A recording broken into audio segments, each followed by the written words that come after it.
అన్న ఈ రాజధాని ప్రాంతంలో తాడికొండ మంగళగిరి ప్రాంతంలో దాదాపుగా 17,000 కుటుంబాలు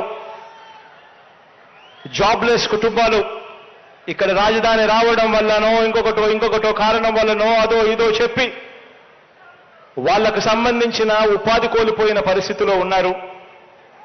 అప్పట్లో రాష్ట్ర వ్యాప్తంగా 1000 రూపాయలు పెన్షన్ ఇస్తా ఉన్న రోజుల్లో అప్పట్లో ఈ ఉపాధి కోల్పోయిన వాళ్లకు 2,500 మాత్రం ఇచ్చే కార్యక్రమం జరుగుతూ ఉంది. కానీ దేవుడి దయ వల్ల మంచి మనసుతో మీరు రాష్ట్ర వ్యాప్తంగా ఈరోజు పెన్షన్ను 3,000 రూపాయలకు పెంచారు. అదే మంచి మనసుతో ఇక్కడ ఉన్న ఈ జాబ్లెస్ వీళ్ళందరికీ కూడా ఈ పెన్షన్లు, ఈ 17,000 కుటుంబాలు ఈ పెన్షన్లు వీళ్ళందరికీ కూడా 2,500 నుంచి